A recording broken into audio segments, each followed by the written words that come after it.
Nourrir son âme en priorité. C'est quoi pour toi nourrir ton âme en ce moment? Qu'est-ce que ça veut dire? Parce qu'en tant qu'être sensible, souvent, c'est quelque chose qu'on oublie. C'est quelque chose qu'on ne sait même pas ce que c'est. Pourquoi? Parce qu'on passe notre temps à se sacrifier pour les autres, à disperser notre énergie pour les autres, à faire les choses pour une autre autorité qui n'est pas la nôtre, qui n'est pas notre être intérieur, qui n'est pas notre cœur, qui nous dit quoi faire vraiment. Et en faisant ça, en fait, tu dépéris petit à petit. Et j'aime cette histoire dans l'un des textes fondateurs de la Bible, qui n'est plus dans la Bible actuellement. Je te mettrai l'information en dessous. J'avais découvert ça grâce à Craig Braden. Mais dans ce texte fondateur, il parle des miroirs. On connaît plusieurs miroirs en fait, mais ce miroir-là, c'est le dernier miroir. Et qu'est-ce qu'il dit concrètement ce miroir? Il dit, dans cette histoire, c'est une femme qui transporte un repas dans sa jarre. Et elle emmène ce repas à sa famille pour le donner à sa famille. Mais en chemin, elle porte la jarre sur le dos, elle fait une chute et ne se rend pas compte que la jarre se fend. Et en continuant à marcher, elle déverse tout le repas par terre. Et en arrivant chez elle, la jarre est vide. Et l'image ici, c'est quoi? C'est que dans nos vies, nous avons tous des expériences. Mais parfois nous perdons, nous abandonnons, nous nous laissons prendre cette substance vitale qui est en nous. Cette énergie, cette intelligence, cette chose qui est en nous, on ne prend plus soin de la paroi extérieure, de notre cadre, pour faire en sorte que celle-ci reste en nous, qu'on en prenne soin, qu'on s'en sente bien à l'intérieur. Et je te pose la question de ça, surtout si tu ne te sens pas en paix avec toi-même. Tu n'arrives pas à accéder à un calme intérieur sur demande. Tu sens que tu ne te sens pas à ta place. Tu n'es pas sur la planète Terre. À quoi bon? Tu ne te sens pas vraiment à ta place. Tu ne sens pas que ça vaut le coup de faire avancer ta contribution, d'incarner ton œuvre, peu importe. Tu sens qu'il y a quelque chose avec lequel tu ne te sens pas bien. Et souvent, c'est le cas que c'est ce troisième miroir. On parlera des deux premiers un autre jour, mais ce troisième miroir qui te dit en fait que peut-être que ton essence vitale, tu l'as délaissée depuis trop longtemps. Et c'est un peu l'histoire de l'humanité. Ce qui est intéressant avec l'histoire du cœur, reste avec moi, parce que justement, si tu prends l'histoire du cœur à l'origine vraiment, l'énergie du cœur, c'est le yang. Mon mentor me disait tout le temps, tu sais Maxime, les hommes, nous avons plus de pouvoir dans le cœur que les femmes. Ça ne veut pas dire qu'on est meilleur. Ça veut juste dire que quand une femme te prend la tête, qu'elle a un problème, qu'elle te crie dessus, si tu commences à lui crier dessus également, ça va partir, tu amplifies la situation.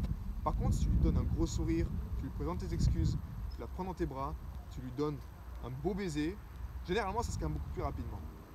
Donc, ça veut dire quoi? C'est qu'on a tous un job différent à faire sur la planète Terre, les hommes comme les femmes.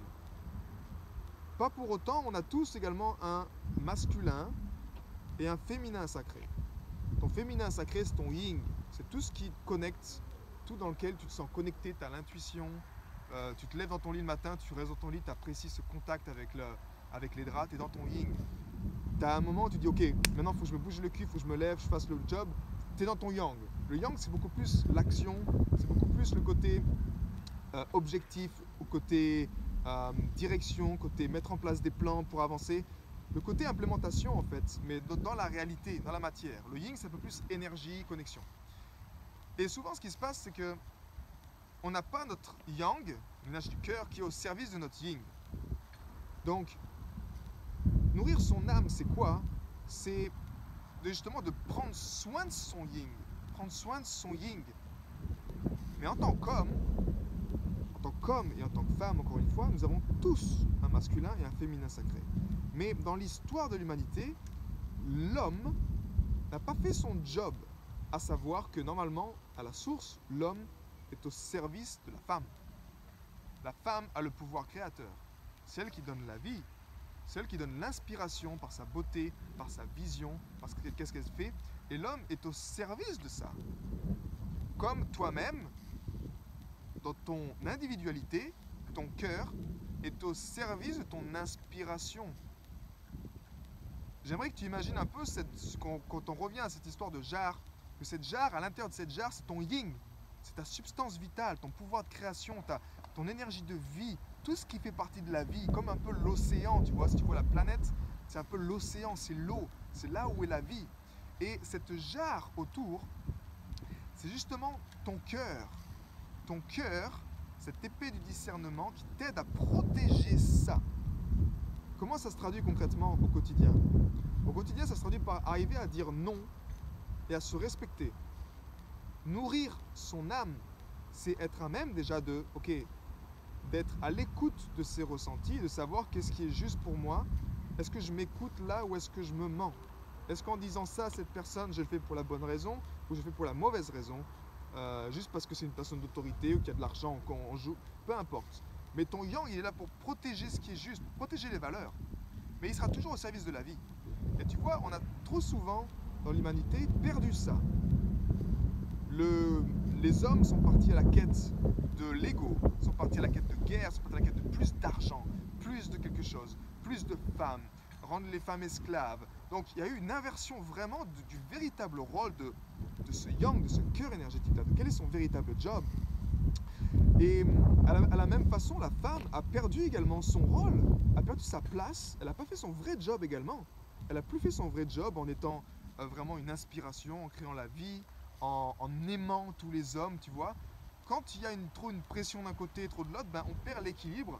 Et aujourd'hui, l'heure est au cœur sur la planète Terre, c'est-à-dire qu'on revient à un équilibre où, ok, on est là pour reconstruire cette jarre et faire en sorte que ce contenu, ce contenant soit sain, soit en sécurité, se sente bien.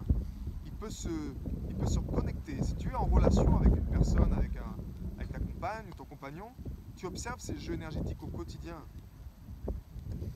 Est-ce que ta présence énergétique prend soin? Et là, je ne suis pas en train de te dire que c'est juste l'argent qui va prendre soin de ta compagne. Ça va contribuer peut-être à la sécurité, oui, c'est notre job également. Mais en tant que cœur, en tant qu'énergie du cœur, tu es là pour assurer énergétiquement, ce qu'on ne voit pas, c'est assurer une énergie qui est saine, un filtre également qui dit qu'est-ce qui rentre, qu'est-ce qui rentre pas.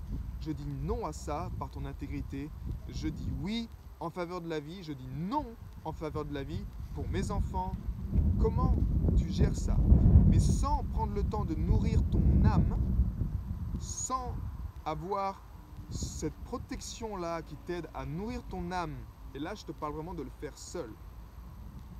Si tu sens que tu as perdu cette essence en toi, c'est que justement, tu n'as pas nourri ton âme.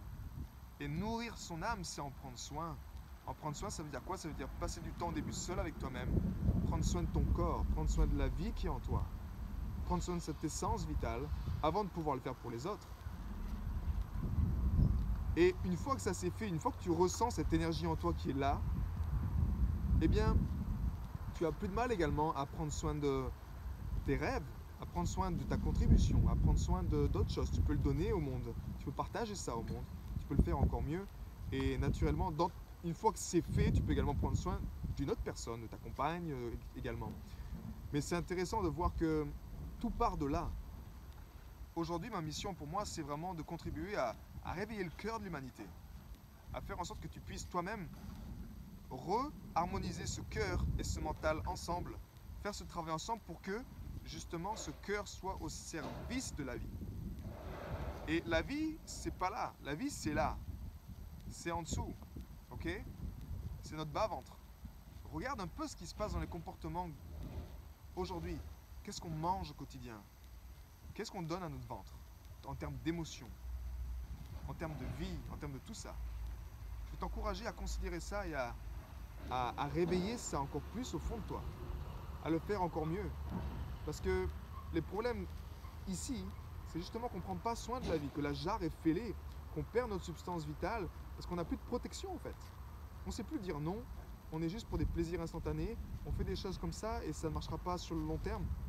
En tout cas, là, je te parle juste de ton expérience. Nourrir ton âme en priorité, c'est ça, c'est prendre soin de ton cœur. Car quand tu prends soin du maître, naturellement, la trinité ensuite, corps, tête, cœur, peut fonctionner correctement. Tu vois, ce cycle infini là, Et tu peux utiliser ton mental comme serviteur du cœur, de ta raison d'être, de ta mission.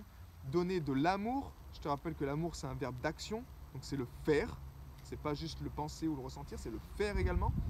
Et naturellement, ton ventre, prendre soin de la vie en toi, bah, c'est qu'est-ce que tu donnes à manger à ton corps, c'est comment tu prends soin de ton corps, c'est tout ça. Crois-moi que si tu honores ces valeurs-là, alors le fait de nourrir ton âme te fait vivre une vie extraordinaire. Créer des résultats que tu désires en fait. Parce que tu comprends vraiment ta place. Et je te souhaite, si tu es un homme, tu me regardes, que tu rejoignes également cette communauté, ce que j'appelle des hommes du présent, qui se donnent le courage d'incarner justement une nouvelle énergie sur la planète Terre, une énergie dans lequel le cœur est en maître, dans lequel ces valeurs se réveillent, et dans lequel également on est au service de la vie, au service du féminin sacré, au service de nos femmes. Ça ne veut pas dire que les femmes doivent délaisser leur masculin sacré, non. Il est temps également pour elles qu'elles réveillent cette partie d'elles, que dans leur individualité, que chacun de nous, dans notre individualité, on rebooste ce masculin, ce féminin, pour qu'ensemble, on puisse créer une humanité nouvelle qui est déjà là, qui est déjà en cours, elle est merveilleuse, elle est sous nos yeux. Il suffit juste de la révéler, de l'amplifier avec notre cœur et de l'incarner par des actions, que ce soit au sein de communautés, au sein de, si tu es un musicien, de donner des concerts avec ta musique, de composer, de te donner la peine de composer, de créer, d'incarner ton œuvre. Si tu es un guérisseur, de continuer à guérir les gens avec cette énergie. On est tous connectés dans ce même bateau et je te souhaite en tout cas de tout cœur de trouver ta place, de prendre ta place et de nourrir ton âme en priorité.